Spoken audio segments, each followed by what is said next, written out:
the last part of this afternoon session is going to be a panel.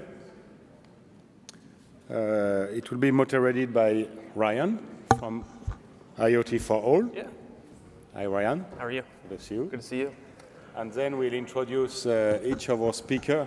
Do we have enough chairs? Yes. Yes, we'll be good. Okay. So Dan from Therma, please join the panel.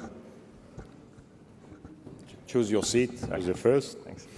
Then the other, Mrs. Wei Wang from PwC. Welcome. Thank you. And Dan from MultiTech, already saw. And again, guess what? It's going to be about refrigeration. So let's warm up the room. Perfect. Okay, up to you, Ryan. Thank you. Appreciate it.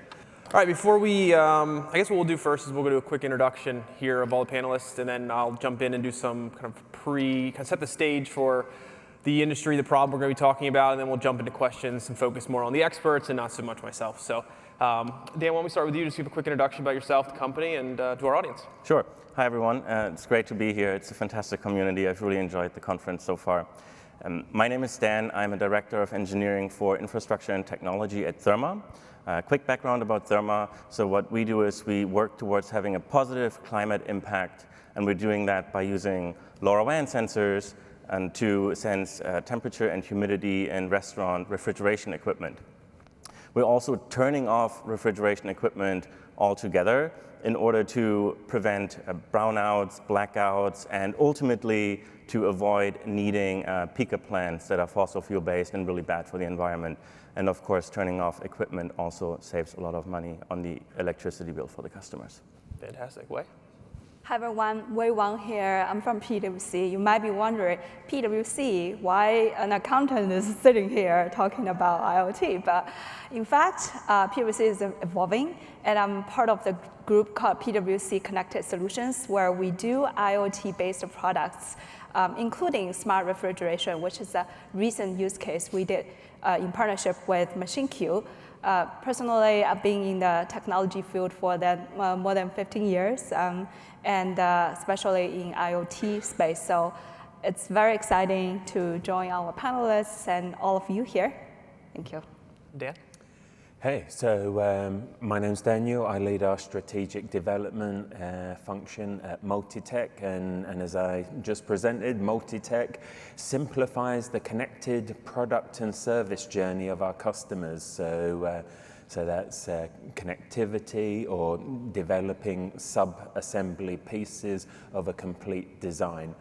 Typical customer is an OEM who builds equipment, or a solution vendor who's taking data and creating value and solutions around that data. Perfect. All right, let me go ahead and, there we go. I'm going to set the stage real quick before we get into our discussion. We're going to talk about the global cold chain. So just a couple stats I think are worth noting here. Kind of at a high level, we have over $3 trillion worth of food, pharmaceuticals, and data are stored across the global cold chain. 90 million commercial refrigeration units are just deployed around the world, with 95% of them actually considered kind of dumb, with no real-time monitoring or data-driven optimization. There's over $120 billion of food waste each year around the world. 1 in 3 pounds of food produced is actually thrown away, which is something we're going to talk about in a little while, about how to reduce that through smart refrigeration. Quick service restaurants, QSRs, as you'll hear them referred to here in a bit, are some of the most energy-intensive buildings in the US. And refrigeration can account for over 30% of a commercial kitchen's total energy use, which we're also going to kind of address directly here in a second. When it comes to the challenges, there's 3 main challenges that we're going to discuss today. One is regulation compliance. Time and temperature control is the number one food safety issue for organizations and restaurants. The second is energy waste. So $18 billion is lost in electricity cooling efficiency each year, with more energy wasted due to inefficient equipment, maintenance issues, operational processes, and worker behavioral issues, which, again, we'll talk about here in a second. And then lastly, food waste. So this is a big one, $120 billion of food wasted annually due to poor storage and staging and handling, another problem we are going to talk about as well. So our quick agenda today, we're going to talk about regulation compliance and best practices, consequences of improper cold chain management, why LoRaWAN is a solution for solving a lot of these problems, smart refrigeration challenges, best practices, benefits, power of the data that these organizations and restaurants now have access to, use cases from our 3 panelists, and then if we have some time, we'll jump into some Q&A as well. Let me go ahead and leave it on this screen, but let me go ahead and start off with the first question, throw it over to our panelists. Dan, we'll start with you here.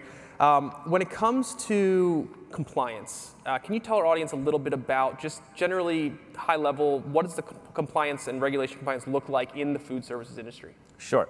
And I will try to keep it very high level because that would be an entire session in and of itself.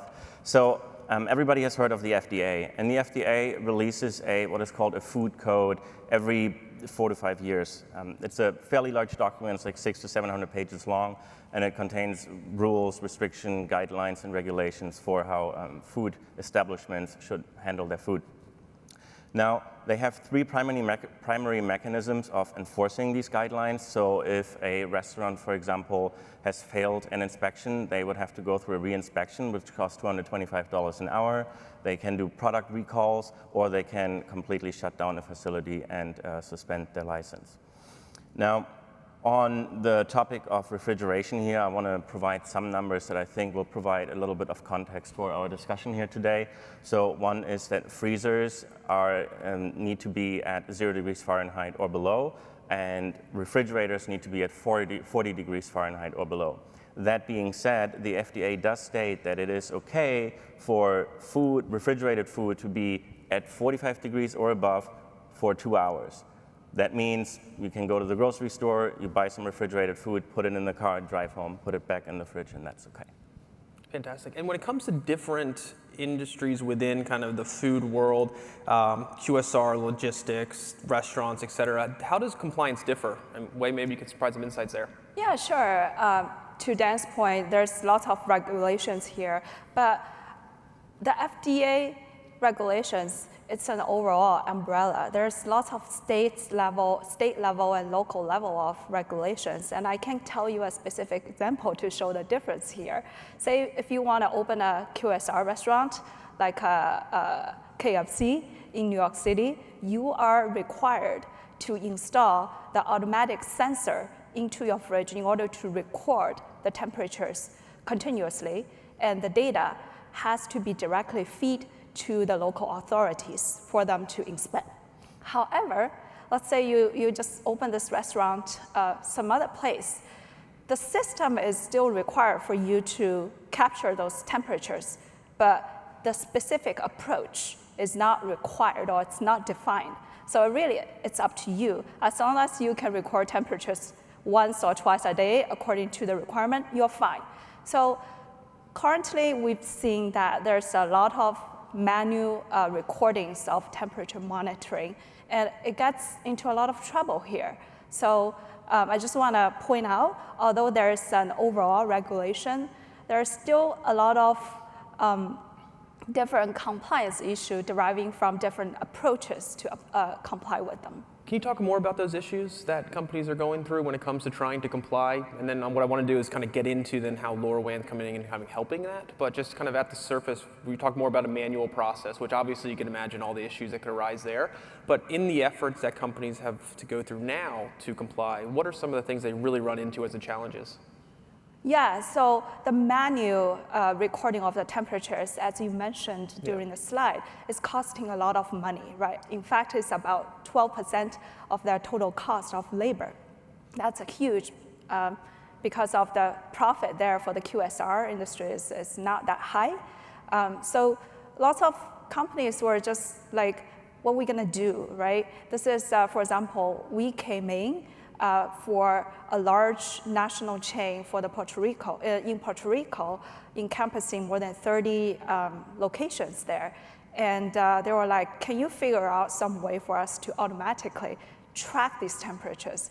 In case something happens, we could actually take actions. Otherwise, we're facing a lot of fines, inspections from the internal and external authorities. So that's how LoRaWAN takes into place to help solve this problem.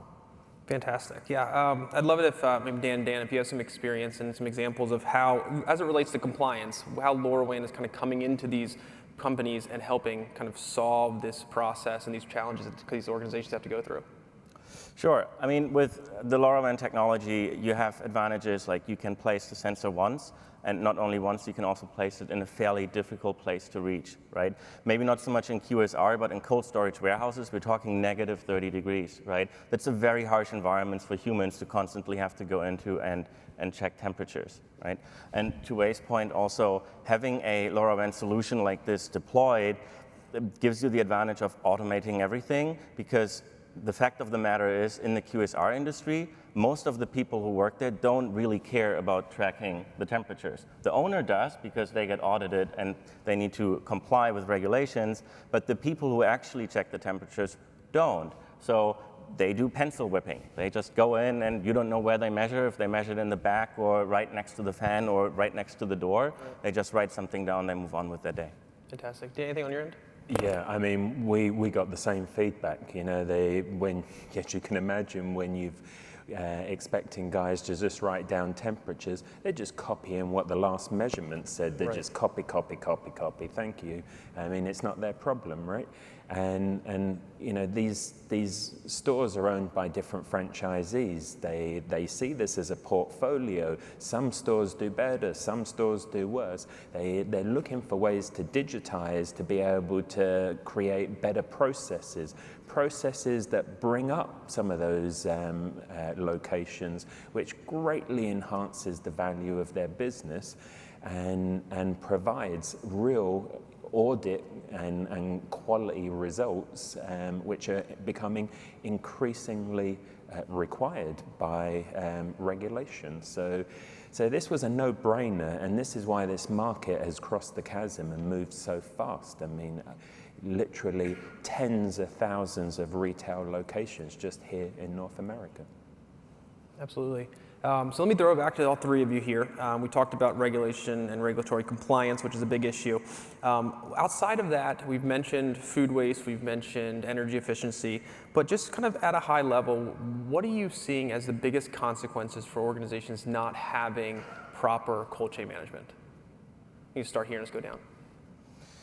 I mean, one of the biggest consequences is food waste.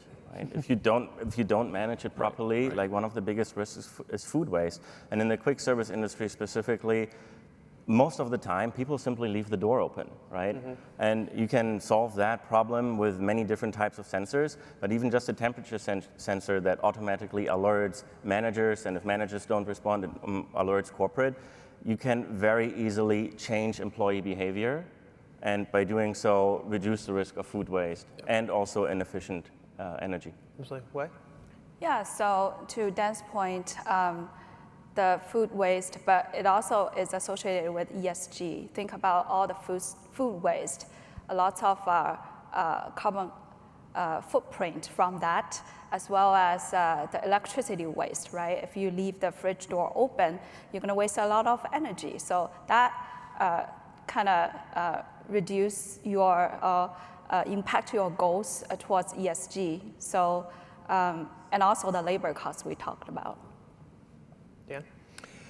Yeah, so some of the software vendors and solution providers that we've been working with, being data scientists, you know, really looking at the data and being able to make sense out of that data. And they tend to have a lot of domain experience. They've worked in retail. They know how to speak to retail organizations.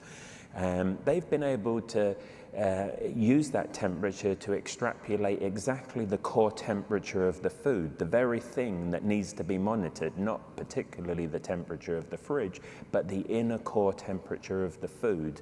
And that has really helped provide better auditing results into claims for insurance, to make that, when spoilage does happen, to make that insurance process quicker and more efficient, rather than the arguing about who gets paid what. So the AI, half of the battle is the connectivity and monitoring the situation, but the real payout is the AI that the solution vendors bring to this. And from your experience, and this is obviously why a lot of us are here, is talk to us about why LoRaWAN is the perfect technology and opportunity for solving this problem. Because obviously been tried many times before with different technologies, and then the results aren't kind of what they need, right?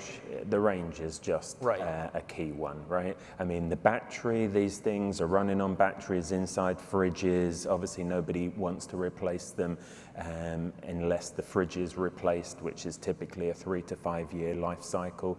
And then it's the range. Those refrigeration units have a lot of metal. They have a lot of motors and electromagnetic interference around them. Remember, this isn't the one fridge in your house. This is the ever-increasing row of refrigeration now you're seeing in retail locations. So it's really that ability to get a reliable signal around your local megalo mart, which, you know, some of these facilities are pretty big, and that battery life. Absolutely. And the cost, of course. Yeah, I want to build on to that. Talking about the range, now we have the public network from LoRa, and we can do private network to extend the coverage for that as well. There are other IoT technologies in the market, like the cellular IoT. One of the trouble we got into using that is in some places there's just no coverage of cellular, especially indoor. With LoRa, not only that you get a wider coverage from the public network, in case you really don't have the indoor coverage, it's easy to just install a gateway. In a lot of cases nowadays, given the maturity of the technology, it's pretty much plug and play as long as you have an Ethernet backhaul and you just install a gateway, and then it's going to work, right? Connect to one of the network server. So it really gives you a lot of flexibility to do a lot of applications, enterprise applications, be it smart fridge or anything else. I imagine with the turnkey element of this that sounds like you're kind of getting at, it allows for companies that have franchises to be able to more easily implement this without having to worry about, do I have certain coverage for, let's say, cellular or something else, but I can build this the same way across all my businesses. And have you all seen kind of similar kind of experiences out there? Yeah, I would like to add one point to what Wei said. She said something really important, which is plug and play. Right? If you think about deploying a sensor in an environment like this that is run on battery that lasts for 10 years, pretty much anybody can do that, right? But at a quick service restaurant, like one of those walk-in freezers costs you $15,000. So people would be very reluctant to install like some wired solution that requires you to drill in a hole in order to get the sensor to work, right? So you would not be able to sell this. So I think that's a real big advantage of LoRaWAN in that as well. Absolutely. Through your all's experience working with the end users, what kind of feedback are you getting once these solutions are installed? Like, what successes are you seeing, kind of the ROI that you're seeing? Obviously, reduction of food waste, reduction, better energy efficiency, but what other things are you kind of hearing as the lead successes that they're seeing? Anyone want to take that? Well, one of the things that we envisaged was that this would enable a more prescriptive maintenance, that once you'd put enough sensors into enough refrigeration units of a similar model, that you would start to notice variations in temperature, how the fridge is working hard to climb up to or down to the right temperature. And so we really thought that there'd be a lot of value, particularly by the AI guys, to sort of harvest that. And maybe it's that we haven't deployed enough, maybe. But what we're getting feedback is that nobody really cares much about the prescriptive maintenance bit. As soon as the fridge looks like it's not working, they just move it out, bring in a fresh one, stick in the sensor, go again. But I always sort of imagined that there'd be a lot more value in that data. Again, maybe you just have to have a lot more time and a lot more units to be able to create effective AI around that. Absolutely. Yeah, that's really interesting because one of our clients actually told us not only they want to be able to notify if someone forgot to close the door of a fridge, over time, they want to actually understand how their freezers and fridges are operating, how healthy they are across different franchise locations. Is there a specific brand or model of the freezer or fridge that is not operating as well?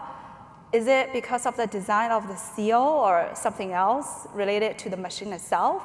That might be something not immediately to Dan's point, but over time, once you gather the data, there's possibility to identify some not so obvious trends, but obviously you'll need a data analytics platform to do that. Yeah, that's really interesting to hear, Dan, that they just replace the fridge the moment they understand something's not going right with it. That is typically not the case in QSR because they are so expensive and they're running on really small margins, as you just mentioned.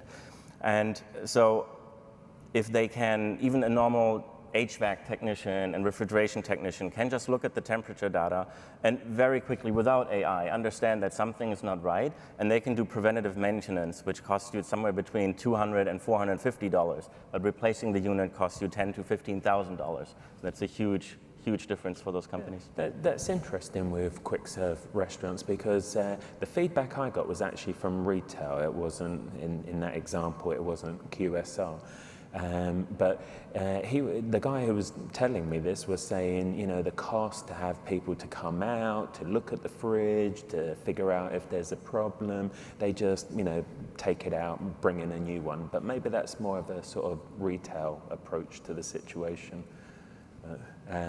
But for sure, feeding this back into the design of better freezers, better fridges, this is, golden, right? And it's a great example of how we set out in IoT with a value perception in our mind of what it's going to be, connected equipment, like I got a connected shower, I've got a connected fridge, I sit 2 feet away from the fridge programming it. This isn't real value, right? But the value turns out to be things like lowered warranty costs, right? If I understand how my products are operating, I can suggest, hey, look, when we see that kind of performance, that generally means that you need a new filter. I've put one in the post, you'll get it in a day or so, follow the instructions, put in the filter. And this is preventing those truck rolls and really bringing down that warranty cost. So yeah, I'm a big believer in collecting all of that data and leveraging it for sure. And one more thing, maybe what you just said, like being away from the equipment, like think about all the storms that are happening in the Northeast and then the power goes out, right? People can sit at home, monitor the temperature of all of their goods at the restaurant, and then they can make strategic decisions whether or not they have to send somebody out in the middle of the night and do something about it, or if the temperature is still at range and they can wait until the power comes back on. Yeah, absolutely. Pick your time to do the truck visit rather than panic or turn up and there's a pool of water and everything's spoiled. I wanted to move and talk a little bit about deployments and the actual implementation of these solutions in these different businesses. And Dan, I wanted to ask you, from your experience, what does it take to make a dumb refrigeration unit smart? We've mentioned at the beginning of this how many there are out there, but talk us through what the process is for deploying these solutions. Is it easier than people think? What's the timeline look like? And then we'll dive into some more best practices and stuff from there. Sure. Maybe I'll split this into for QSRs and then for enterprises and cold storage. So for QSR, I think I mentioned this before, it has to be plug and play. That you're not going to be successful if it's not plug and play. The restaurant industry, specifically QSRs, people are not very tech savvy. You can't have people IP into a router and do any configurations. It doesn't work. And as Dan mentioned in his other presentation, there are too many stores for us to have like an army of technicians to do the install. So customers have to be able to do it themselves. For us, it's really, really simple. They receive the box. There's a gateway in there and a couple of sensors, typically one sensor per equipment. They plug the gateway in. Done. It's done with a SIM card. It's automatically connected to the cloud. Then they deploy the sensor. They zip tie it to somewhere on their rack and turn it on. And then the last step is to simply scan the sensor and add it to the system and give it proper naming so that we can refer to the sensor in the right equipment. It has to be as simple as that. Otherwise, people simply won't do the install. Yeah, we had an example where we're getting support calls, the sensor's not working, it's not reporting, and turns out, you know, that little plastic piece that you pull out that engages the battery so that the battery doesn't decay during, you know, infancy and transit time to its final resting home. Yeah, they're literally not pulling out the piece of plastic. So the videos, the documentation of exactly what you got to do needs to be super simple and very specific. Dan, are you coming up with any or seen any other challenges through the deployment process that are worth kind of noting? Obviously, there's small things there, but just generally speaking, as these organizations and facilities are deploying these solutions, what are the challenges they're coming across? Well, management is a key one, right? Okay. This isn't like a just install it and walk it away and leave it. I mean, you know, perhaps not the people in the QSR, but the guys doing the actual management of this system. They need to be able to trade off battery life with updates to make sure that they get their return on investment. They need to be able to do a level of troubleshooting without having to go on site. So this isn't just about a few bits of hardware that are hard-coded to talk to each other, and this requires a full management platform. Wei, are you saying? And I want to build on to that. I believe what we are delivering is a total solution. It's not only the LoRa sensors and the network, it's the fundamental piece. But if you think from in the entire user experience perspective, it's not only the sensors and the network. In a lot of cases, actually those users are directly interacting with your portal or the user interface, right? You may have a portal to basically notify those devices, notify those users whether there's something going on, or you have those visualizations, or you derive direct insights based off of the data. So the design and analytics platform leveraging those sensors and network is also very critical. Make sure it's very user-friendly and the users can retrieve those information, critical informations like battery life, notifications, alerts, and trains very easily and make it as easy to understand for the QSR users as possible. Yeah, anything else to add there? Yeah, one more thing to add is that the installation process grows in difficulty with the number of employees and the size of the facility. So the more people are involved, the more complicated it's going to get. And the larger the size of the facility, the more complicated it's going to get, because you're going to have to figure out the redundancy for sensors, the placement of the gateways in order to make sure that sensors can fall back onto another gateway should they lose connection to one. So that is something that customers typically can't do on themselves, and they need a little bit more help from like a management solution. And it's all about the scale as well, right? I mean, this isn't just one sensor or 10 stores with 10 sensors. This equipment is difficult to do custom solutions. If you do custom solutions, you tend to have long lead times. You have to do forecasting.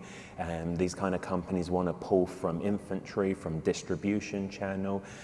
So the trick here to really create the scale is to have these gateways, these sensors, be able to do a zero-touch onboarding into a platform, create a secure channel, pull down settings, parameters, certificates, set all that up so that that gateway can then authenticate itself into a platform and encrypt that data in and be able to know what sensors are going to be trusted into that network. So you know, don't underestimate how this zero-touch secure onboarding is a must to create that plug-and-play feel.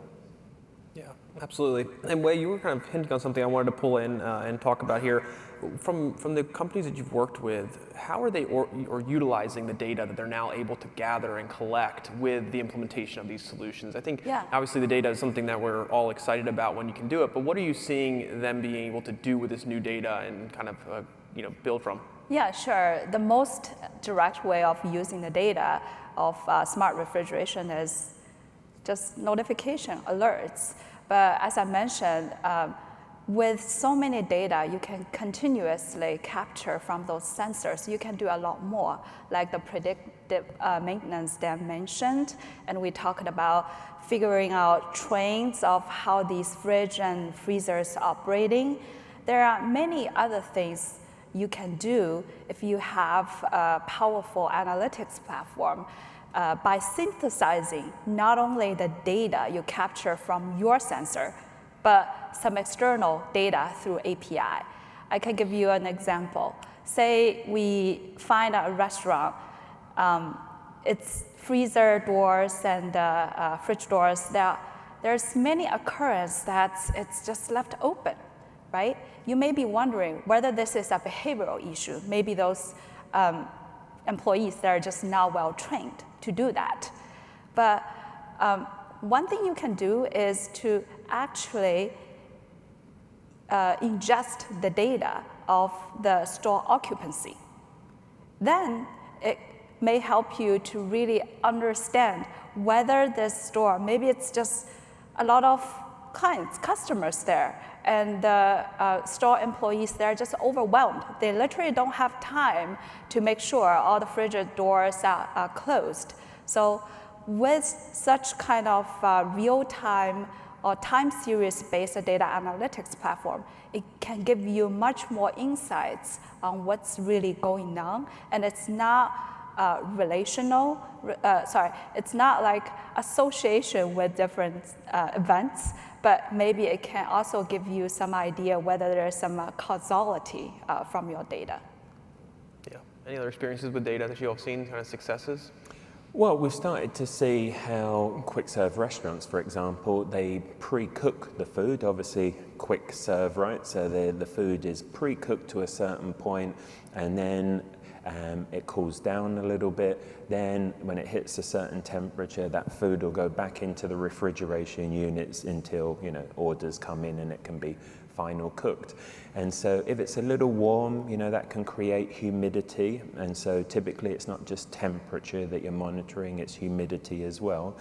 And you know, this enables that food to have a little bit more regulatory audit quality around that data to make sure that there wasn't perhaps excessive humidity and thereby perhaps bacteria that associates with that.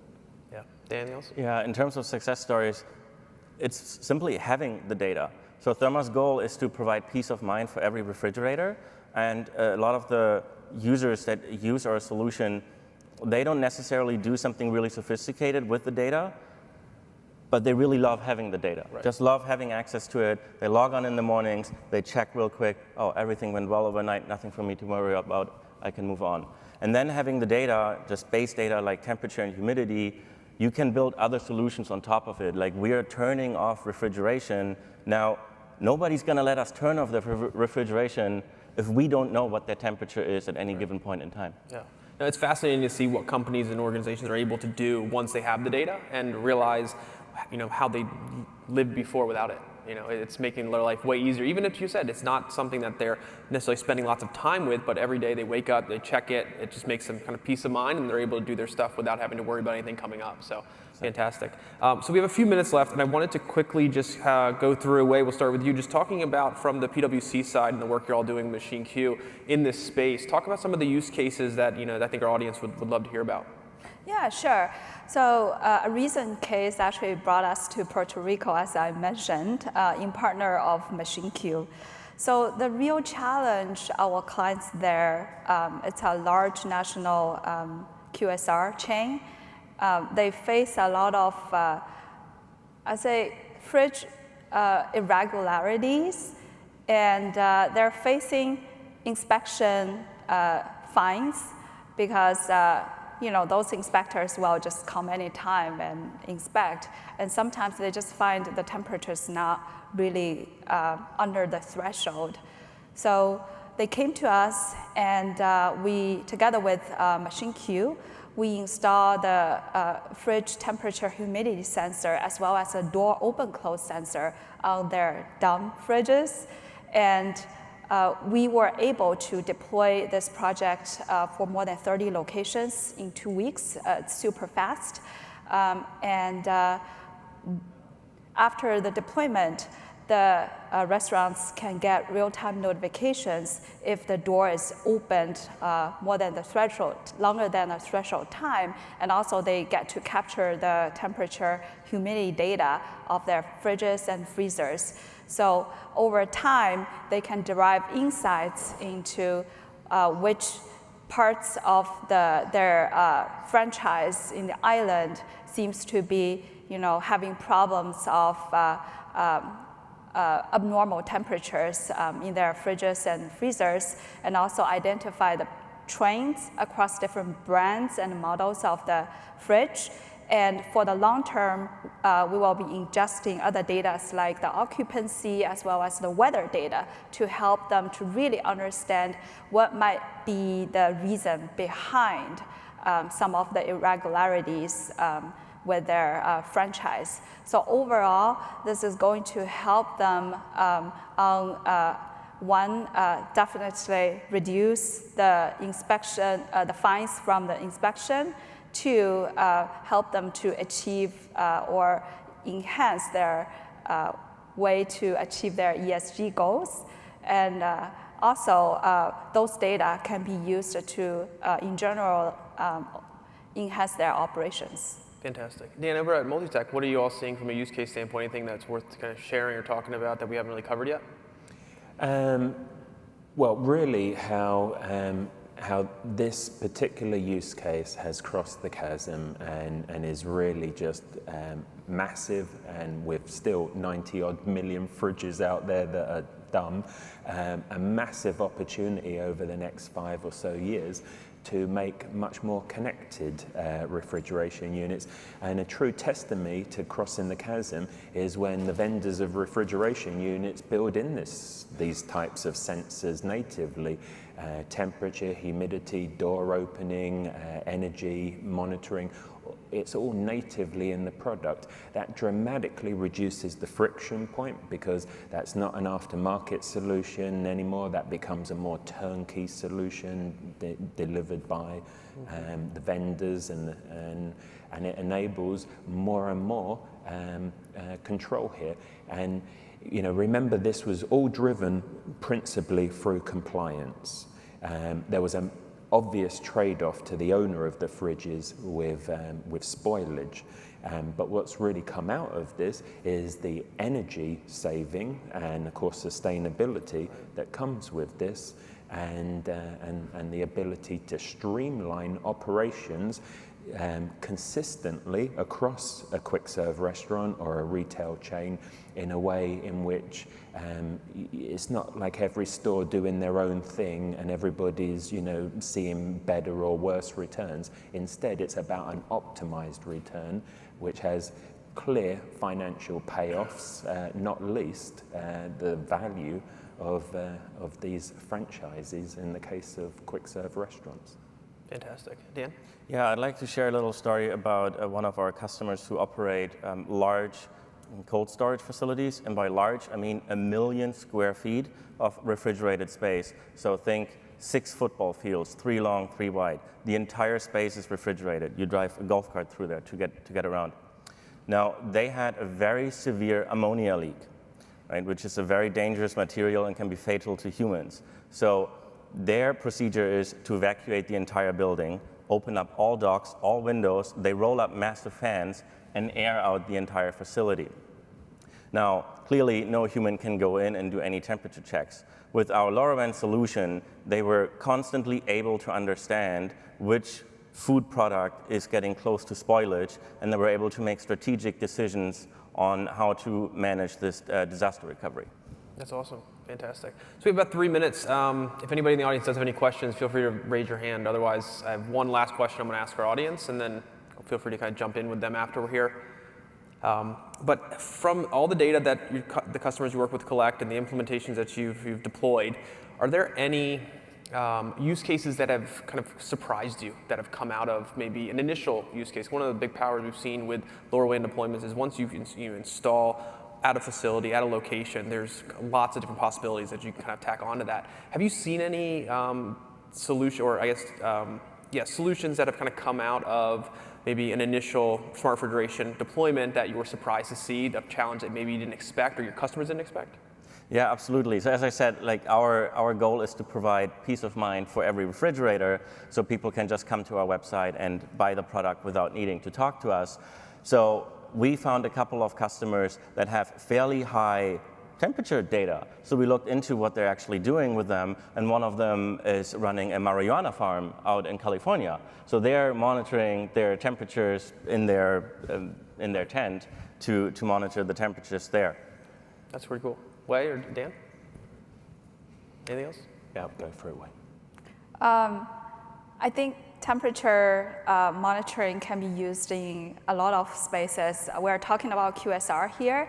In fact, PwC has been doing a lot of projects with the hospitality industry, and they've been telling us the same challenge, very, very similar, because they have the catering service and lots of food serving by those large hotels. So they do have the same challenge, and we think this application use case can be used in a lot of places way beyond QSR. Yeah, it's like to Dan's point about crossing the chasm there. Yeah, Yeah, sure. exactly, and that's the hero use case, right? Well, I often call it the hero use case. That's the application that is so desirable that it pulls through all that infrastructure and equipment. Of course, once that infrastructure is in your local megalomart or quick serve restaurant, now you have a network. You don't have to get over that barrier, and so things like proximity sensing,